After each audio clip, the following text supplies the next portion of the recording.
Welcome to the Celebration of You. I'm your host, Holly Dowling. I'm thrilled to share with you incredible people from all over the world who are living and leading extraordinary lives. From overcoming immense adversity to discovering the secret sauce to leading with courage and grace. Their stories are going to bring you hope and inspiration. Now, let the stories begin. Oh God, I'm so excited. You know when I get excited, I just like I could tell. You can tell. Yeah, it's like here we go. I can't wait to hang out with you.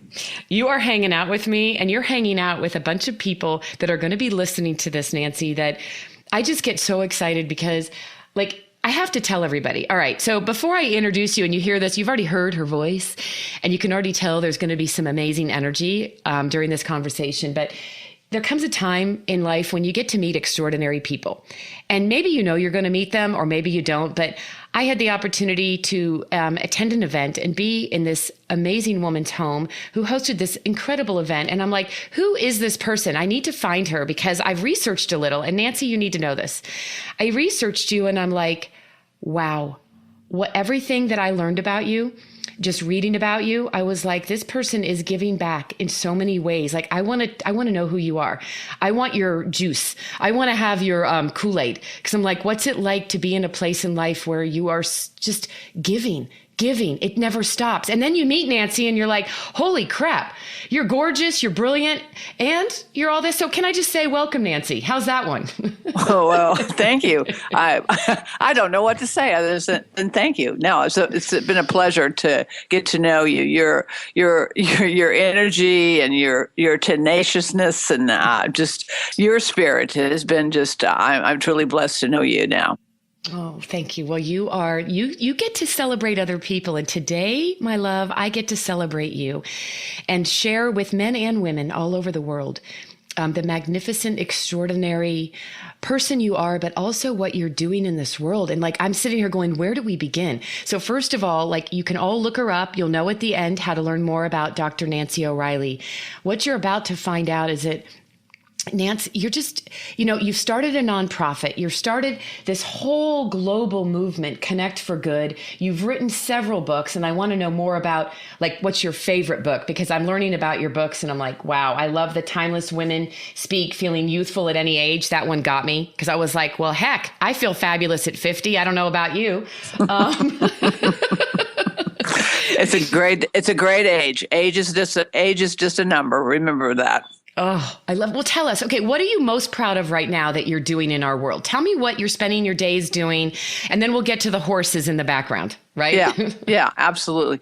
Really, I'd say probably if I stopped and I thought about that, about what I'm most proud about, I think I'm most proud about what impact Women Connect for Good is having to bring people together, to develop a community of like-minded women who truly support one another's efforts, their passion, their purpose, and their mission. And, so to me, growing this community has always been kind of my ultimate goal, is to find, I'll be honest with you. Holly, I was a tomboy. I was probably the least likely person to be sitting here talking to you about women empowerment or women's leadership. I did not feel valued as a girl growing up. I saw boys having much more fun. So, basically, I was a tomboy. I played kickball, baseball, anything that had a ball involved, digging a cave, whatever. The boys came to my house not to date me, but to go out and take me on their team because I was pretty darn good at sports. But life has an interesting twists and turns, and I never expected to get married, never expected to have children. I was going to be a career woman all the way down the road. That's the way I saw my life. And of course, love and marriage and a baby carriage changes everything. Wait, I just love the way you said that. Love and marriage and a baby carriage. Sorry, Nance, that was good. Or maybe it was maybe it was a reverse. Who knows? But anyway, the point is though I had one daughter after another daughter after another daughter, and even then I didn't expect to ever have daughters. I expected just to have boys, and it was almost as if. And I tell this with tongue in cheek a little bit, but God, she has a very interesting sense of humor. And And I think this is definitely something that I really think I've been tapped to do what I'm doing, because I don't think I would have ever, thought about the legacy that I wanted to leave my own daughters, or the empowerment that I wanted to make sure that my daughters had. So my goal after having all these daughters, I mean, I was working on my degrees in psychology, sociology, and my master's and my doctorate, about helping people, but it became more apparent to me the most important thing I needed to do was to first empower myself to help to empower my daughters. And so growing this community of women has been my goal for the last 30 years. I just didn't know. I didn't understand. It's becoming more clear to me as the years go on that it's really, truly the most important thing. It's the most important legacy that I can leave, that someone can say about Nancy OReilly that she really cared about other people, and she really, really did support other women's efforts and did her very, very best to make the world a better place to live in. And that's really what I do. Oh, and you do it. I mean, you don't just say it. And I have to be honest with you. There's a lot of people out there putting their names attached to a lot of great movements. But when it gets down to who's doing the dirty work and really out there doing it, you're doing it, girl. You're living it. Yeah. I mean, and the people that know you and love you and respect you, I mean, if you could be in a room, I just have to tell you, Gloria and I were together not too long ago, and to hear people rave about you and the work you're doing, you are literally, I don't even know if you realize this, but you're carrying a torch. And that torch is lit so brightly, because not only are you empowering women, and I want to go back to this, the God's joke on you, giving you all these girls, and you're like, what the heck? I had never planned on this. And yet I think it's beyond just women's empowerment, Nancy, what you're doing. You're actually inspiring women like us that are choosing to spend our lives doing this, but we're not quite sure how or where's the best place. You're like setting the stage and moving forward, and it's global. Like, you've done even more than just that. I mean, when I read and learned the crisis work you've done, you stepped in after 9/11. You've done things, and let's just go back to, I want to go back to when you were a little girl, because you said something that was really profound, and it just kind of slipped right in and we moved on. And that was that you said you were a tomboy, but because you didn't feel very valued as a girl. Tell us about that, because that was probably a growing seed as to who you've become, right? And I don't know exactly where it did come from, other than, because I had my mother was a $1 million real estate agent. I mean, she definitely, she was the money person in my family. My father, he worked, he was a pilot, and I had loving, caring parents. I don't know exactly what it was. I guess I looked around and I just didn't feel that girls were really having as much fun as boys. And as I grew up, as I continued to grow, I just had a sense that for some reason girls were in the background and boys were in the forefront. And for me, that just really didn't fit well. It didn't sit well. It didn't fit well. And, like I said, even in high school, most of my friends were guys. I can't really explain it other than, I just felt like boys were just more empowered than women and girls. And I just wanted to be in that club. I just felt like I really needed to be in that club to get where I wanted in life, to get where I needed to be, at least what I thought at that time in my life. And, like I said, I think I was always looking for girls that were like myself. Mm. And I think that's interesting, because many of the women that in fact, most of the women I spend my time with truly have the kind of similar experiences, and again have similar thoughts. But that when we do come together, it's such a joyous, it's such a joyous occasion. It's almost like we've definitely found our sisters. We do. We rise up and we're stronger, and we just want to go find others to join us. It's so true. It's so true. And I was just thinking about how we're both Midwest girls. So you grew up in Springfield, right? Springfield, Missouri? No, actually, I was born in Atlanta, Georgia. Okay. And I grew up in the Washington, D.C. area Fairfax County. The Tisdales lived on Sprucedale in Annandale. No.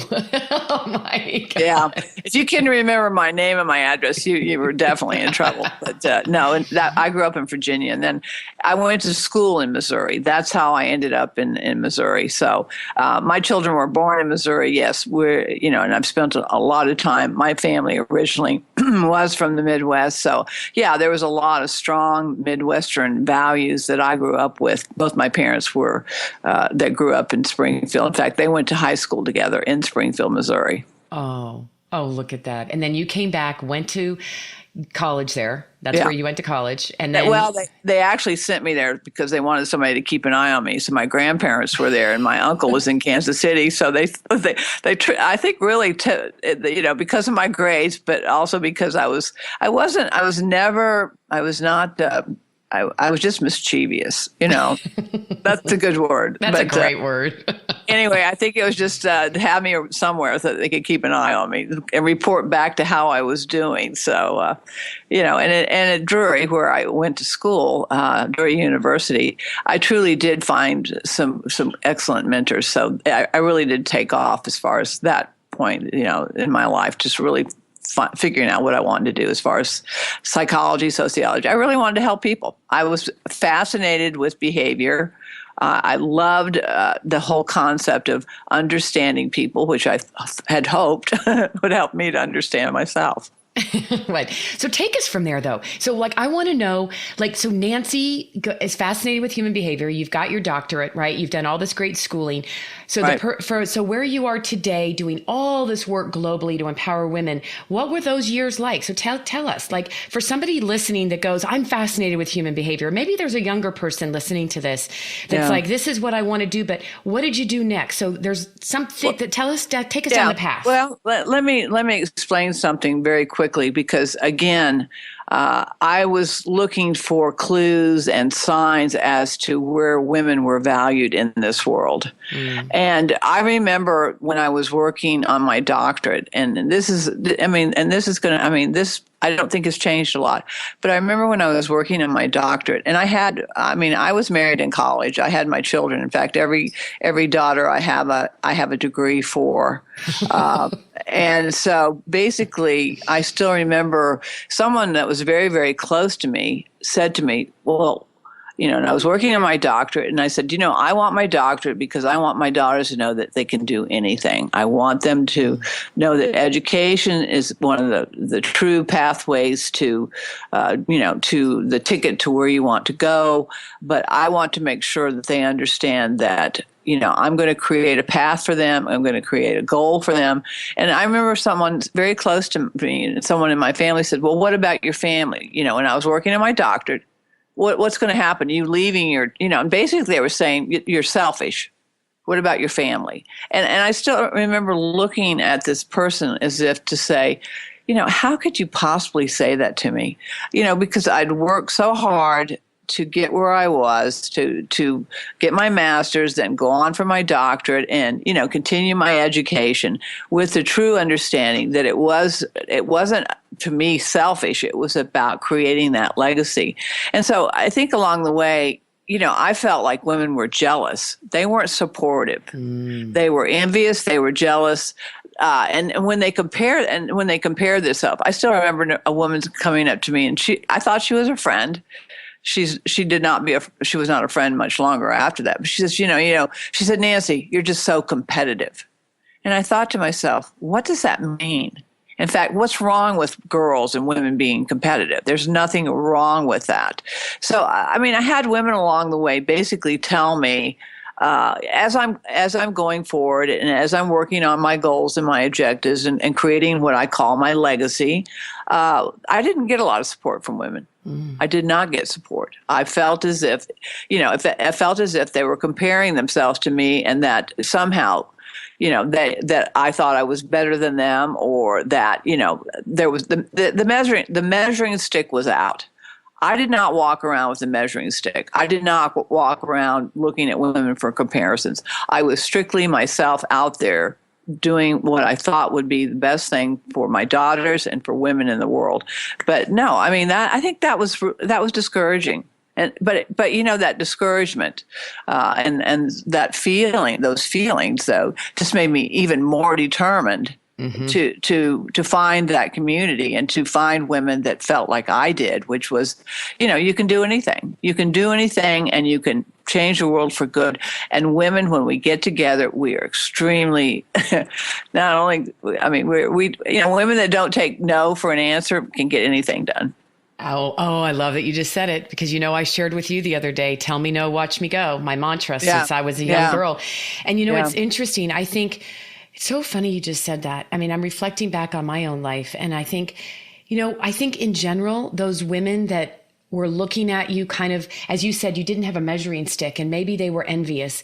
I think so many women, and it's society, Nancy. I mean, think about how much, even the last 3-4 decades have changed, but it's still, women struggle to feel that they have a place. And we feel like, right, we always have to put ourselves last and make sure everyone else is first. And at the end of the day, by being a little selfish, we can be far more selfless. So by you stepping up and doing this to empower your daughters and saying, I want my daughters to grow up, to know who they are and know that they can make a difference. I mean, isn't that what we all want? I mean, I think that's non-gender bias, boys or girls, right? To own who they are, be comfortable in your skin. And a lot of that has to do with how they see us step into that space. Yeah. You also mentioned, this is a hot topic nowadays. It's still hot. Let's face it. The boys club, right? Going back to the old boys club and having to feel like we fit in. What are your thoughts around that today? Because I know that's a big piece of the movement and helping women feel empowered. But what are your thoughts around the boys club, and how do you empower women if you're doing speaking or coaching around that? Right. Well, what I do say about the boys club is that I talk about the positives of the boys club. The fact that men can come together, they can be competitive with one another, but they can also they can shoot straight, and they can really, really get things done. And a guy could say to another guy, we're going to go play golf, and I'm going to beat you today. And the other guy go, yeah, go ahead, try it. If you and I played golf, and if I walked out one day with the group of women I'm playing with, and I looked at all three of my foursome couple group for the golf game that day, and I said, you know what, I'm going to beat all three of you today in golf, and there you have it. It would be the most horrible 3 or 4 hours I'd spent in the rest of my life. The thing is that women need to get tougher.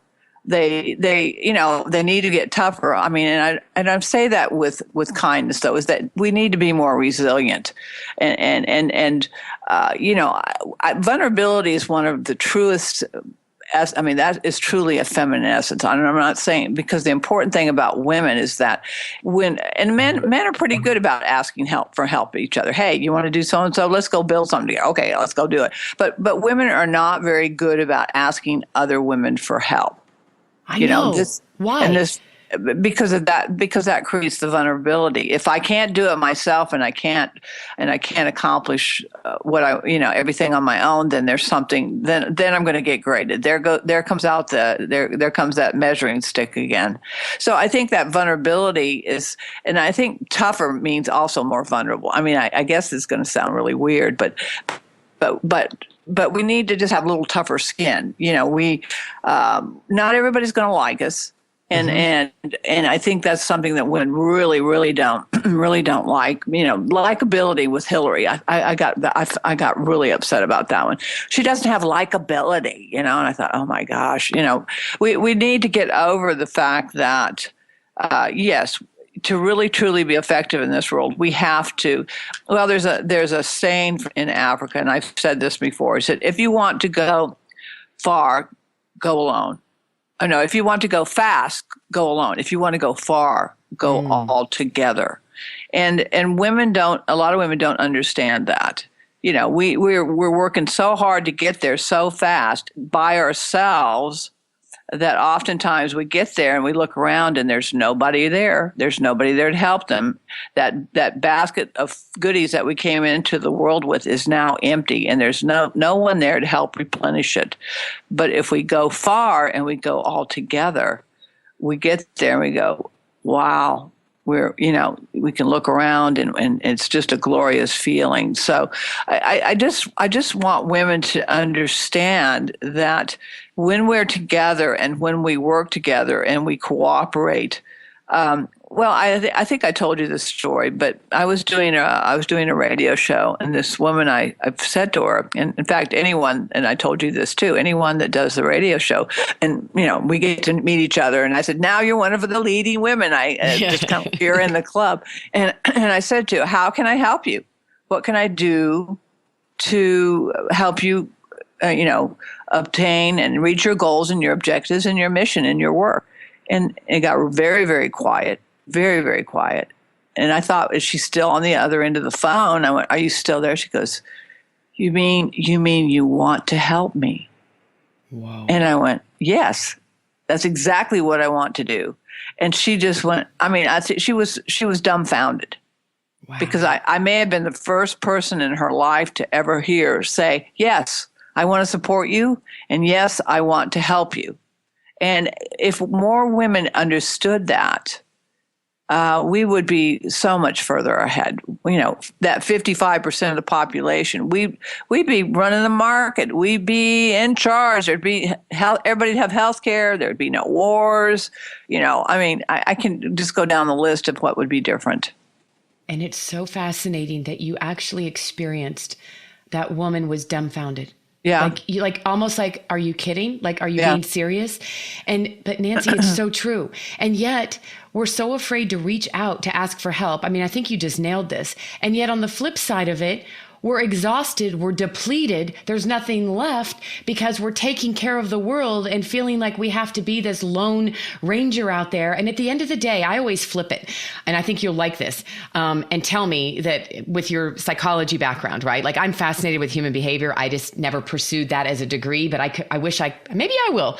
Nance, it's never too late, right? It's never too late. It's never too late. But I'm always fascinated going, but if you stop and think, look at the people that you have the highest respect for. This is what I do with women when I'm working in the corporate leadership realm. And I'll say, take a look at the women, like just in your mind, think about the women that you really aspire, that you say, wow, that person has all these qualities. If you stop and think about who those people are and the qualities that you really respect, you'll probably see that what they do is they know how to have boundaries. They know where to say yes, where to say no. Right. And they're actually reaching out, and they're the ones that have the network. So it's kind of like a hypocrisy in a way, right? We think we're supposed to do it on our own, but the people that we're looking up to and we respect are the ones that are doing what you just said. Yeah. I ask this question when I speak, and I do it purposely. And I get a chance then to look around the room, but I say, I have a question for you. And, I want, you don't have to answer, but I want you to think about what you would say and how you would feel if you were to answer the question. And it's simply this: do you support other women? And it's interesting to look around the room and see the heads nod or people looking up. They're looking up, thinking about it, because I know they don't. They know they don't. And, you know how you do the neuralistic program, you can see when people's eyes go up, down, right or left, if it's, they're thinking, they're emotional or whatever. But you can see the women that are, agreeing and going, yeah. And, because, and then I say, if you hurt your sister, if you put your sister down, you put us all down. And you see women's heads nodding in agreement. And I think that's when it really comes down to really understanding a very, very simple, and that's what Women Connect for Good is. It's a very simple mission. Women supporting other women. Go figure, hey. But it's so simple, and I wanted it that simple to help women understand that's the most important thing we can do to one another. I don't know about you, but I can see the faces of the people in my life who supported me. I see their faces every day. I hear their words every day. So I know that if we've got some cheerleader, some coach, someone that's behind us, someone by our side, giving us support, giving us, encouragement, that we can do anything. Yeah. But and women, I feel so strongly about that. That's what makes me happiest, when I truly see someone who comes up and they get it. They understand that. They're going out and they're I guess they're new. They're reborn. Okay. Reborn. They're reborn. Yeah. Hey, let's start a whole new thing in your whole program. We'll call it the rebirth. Okay. Let's just call it the rebirth. Put them in the water and put them down and rebirth them. Rebirth them. You thought you were being baptized today? You're being rebirthed. And you know what's fascinating, though, and I don't want anybody to miss this, is that, as you were saying that, and I was thinking about, again, there's a quote I heard years ago, and I want to give shout outs for the men out there that are such proponents and the champions of women. Because when you said, there's somebody that you can see their faces, right? A mentor, a coach, maybe it's a former boss, maybe it's a significant other or a family member, but there are, and I know you and I talked about this, we want to thank the men that are being such champions and ambassadors, because we're not looking to still have these two separate islands anymore. No, right? No. Not at all. Not at all. Mm-mm. No, in fact, one of the things I say is I love women who love other women, but I also love the men who love the women as well. And it's because there's always men. I mean, I'm not about conquering and dividing. That is not my goal. It's never been my goal. But again, what I say sometimes, I said, we still as women have to figure this out. And we do. We need all the support we can get, and it's gender equality. I mean, it's gender parity. Yes. It's gender equality all along the board. I'm not at all trying to conquer and divide. That's never been my goal. But I've also, though, understood that we've got to get women who really get it and support one another to really grow and build this community, so that we can do exactly that. So on that note, because I have a couple things that I want to do, and oh my gosh, I don't even want to run out of time, Nance. Tell us about Connect for Good. I want people to hear more about it. Tell us exactly how they can learn about it, right? Okay. What would you like us to know? Well, all you need to do is go to drnancyoreilly.com. Just go to the website. There's all the information about the foundation. And as I said, Women Connect for Good has helped many passions and purposes and inspirations of other women. It is a 501c3. And again, I'm very excited about the many things that we've already done. As I said, you mentioned Gloria Felt, who is the CEO and founder of Take the Lead. Gloria and I are partnering with Take the Lead to have equal parity for women's leadership by the year 2025. Right now, there's close to 50 women leader ambassadors across the country that are out teaching and offering education about women's leadership, which again, a good coach, good leader, a good mentor is what we all need, and that's something I'm very passionate about. But, I'm Women Connect for Good is helping in so many ways and globally, as you said, as well, all across the country and other parts of the world. So I'm very excited about what we're doing. Again, partnerships are extremely important to grow anything that we do, and collaborations and joining is so important. And so, I get excited every day because one door opens and another one opens and another one opens, and I love that. So I love that. Look and at you. And I get to meet the nicest people like you. I really do. I mean, it's truly an honor to be doing what I'm doing and have the many blessings to be able to do what we're doing. But on the website, there's lots and lots of information, and you can also go in and listen to Holly Dowling's conversations with smart, amazing women, which just was put up on the website. So you must go in and listen to that one. I mean, it's going to be extremely special. You're so precious. But there's blogs and there's lots of information, and also ways that they can get involved and start building and becoming a part of the community and building their own communities wherever they might live. Oh, I love this. I love this. And Nancy, there's something about you that I learned about you. And I just want everyone to hear this. And I want you have a passion for horses. And I want to bring the human side into this, because everything we're talking about empowering women and the empowerment, you've got to find your passions. And sometimes these passions come out of a healing time. They come out of a time in your life. It's never too late to dream again. It's never too late to find a passion. No, never. Tell me, because I don't know, you just said you fell in love with horses and it was at a critical time for you. Was it in 2012? Tell me about the horse thing.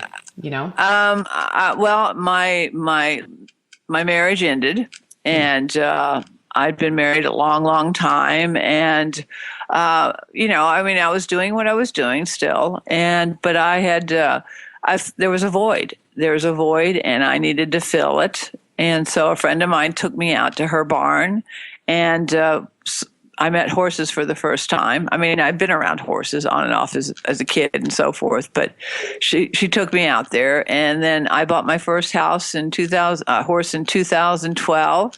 I'm not even going to tell you how many horses I have, but I'm breeding horses. I'm showing horses. I have 2 stallions. I just had a baby yesterday, not yet, 3 days ago. His name is Electric Air. He is going to probably be one of the top stallions one day, but it's a wonderful community of people who really, people who love animals tend to be pretty nice people. So I'm so blessed. But hey, I started riding late in life, and now I'm showing horses. I do country English, and I drive horses. And as I said, I'm now breeding horses, and I absolutely love it. I love this. And I wanted everybody to hear this, because 2012, it's 2017, 5 years.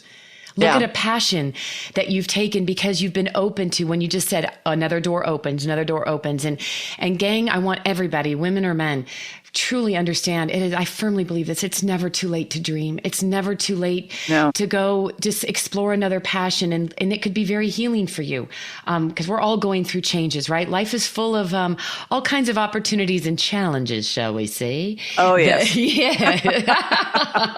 No, sometimes we don't understand why things happen in our life, but then, like I said, 5 years down the road, I'm looking at my life and I'm going, boy, this couldn't be any better. So when things do happen in your life that feel very tragic, or for some reason feel like the huge barrier that has locked you down, don't let it stop you, because it's just probably a time in your life that you're going to move on to even something greater. And what a great opportunity to reemphasize how important it is to have a really great network, and to lean in and have those women in your life that support you. I always it's like, who are your balcony people? Who are the people those women that cheer you on, that inspire you?